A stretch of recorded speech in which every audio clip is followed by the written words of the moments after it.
अस्सलाम वालेकुम, welcome to our online classes from civilize education system new Oxford modern English for class 4 fifth मीर्सा convict lecture number 2 है। We lived in a marshy area down by the river a few miles from the sea. ठीक है, वो कहता है हम कहाँ रहते हैं, we live in the marshy area. ठीक है, एक दलदली जगह थी जहाँ पर मैंने आपको पहले भी बताया था, पानी से गीली जगह जहाँ पर कुछ पौधे भी होते हैं। डाउन बाय द रिवर जो नीचे दरिया के साथ थी, a few miles from the sea, उसके कुछ फासले पर ही, कुछ मील के फासले पर ही समुद्र वाक़या था। One day I stood in the church yard and looked over my parents tombstone and at the dark flat wildness beyond the church yard. ठीक है, एक दिन क्या कहते हैं, एक दिन मैं खड़ा था चर्च यार्ड के पास, एक कब्रिस्तान जो था चर्च यार्ड के साइड पे, एंड लुक जो चर्च होती है ना जहाँ पे इबादत की जगह होती है, कहते हैं उसके साथ ही कब्रिस्तान वाक़या था। And looked over my parents, मैं अपने वालिदैन को देख रहा था। Tombstone at the dark flat wildness. ठीक है, जिनकी जो कब्र थी बहुत ही डार्क थी, टॉमस्टोन्स पत्थरों से कवर की गई थी। Wildness beyond the church yard, और उसी चर्च यार्ड के पीछे जो था वाइल्डनेस, जो हमने आपको ऊपर बताया भी था कि एक जंगल नुमा जगह थी वहाँ पे कब्रिस्तान और चर्च के साथ। The marches were criss cross with ditch and mounted. ठीक है, उस दलदल के अंदर क्या थे, बहुत सी खाई बनी हुई थी और इसके साथ साथ छोटी छोटी पहाड़ियाँ भी वहाँ पर वाक़या थी क्रिस क्रॉस फॉर्म में। ठीक है, शेप में। इन द डिस्टेंस, कुछ ही फासले पर, I could see the grey line of the river and then. ठीक है, वो कुछ ही फासले पर जो है सुरमई कलर का बहता हुआ दरिया भी नजर आ रहा था। एंड देन फॉर अवे, और फिर फॉर अवे दूर से द सी, समुद्र भी दिखाई दे रहा था। It was a cold day, ये सर्दी का दिन था, सर्दी वाला डे था, कोल्ड डे था। ठीक है, the grey land and the grey sky made me feel sad. ठीक है, जो सुरमई ज़मीन थी, सर्दी की वजह से जो लैंड थी वो किस कलर में होगी थी, ग्रे कलर में होगी थी।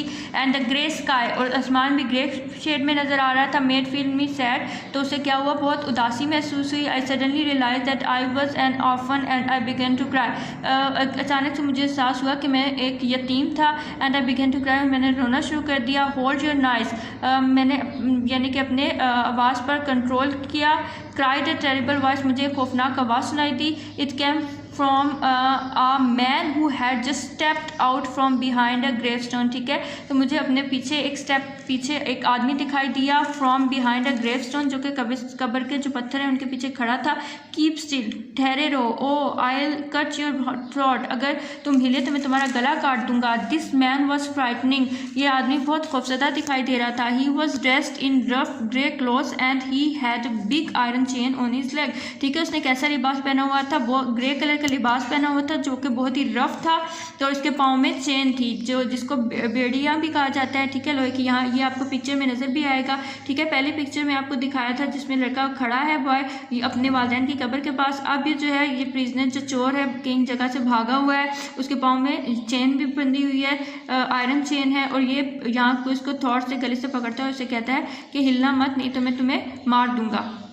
He was a escaped convict। ठीक है, वो कहीं से भागा हुआ चोर था। His shoes were broken, उसके जूते टूटे हुए थे। And he had an old rag tied round his head, और उसके सर पर एक जो बहुत ही पुरानी सी पट्टी जो है वो बंधी हुई थी। He was dirty from being soaked in the muddy। ठीक है, वो जो भीगा हुआ था, मडी गीले कीचड़ से भीगा हुआ था, ज़ाहिर है वो जो पानी, जो दलदली मार्शी पानी था उसमें से गुजर के आया था, इसलिए उसका ड्रेस ऐसा हो गया था। वाटर फ्रॉम द डिच, जो जिस खाई से आया था वहाँ पर कीचड़ था, पानी था, इस वजह से उसका लिबास क्या हो गया, भीग चुका था, मिट्टी से आलूदा हो गया था।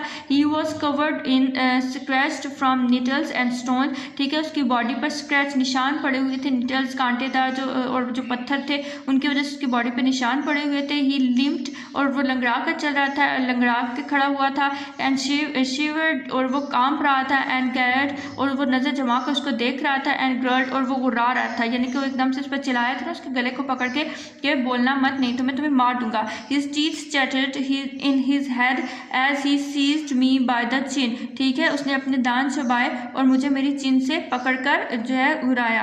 अब आज सेकंड लेक्चर था आज का, इसको बार बार सुने और इसके जो डिफ़िकल्ट वर्ड्स हैं उसको पढ़ें। नेक्स्ट लेक्चर में आप फिर डिलीवर करेंगे। टिल देन अल्लाह हाफिज़।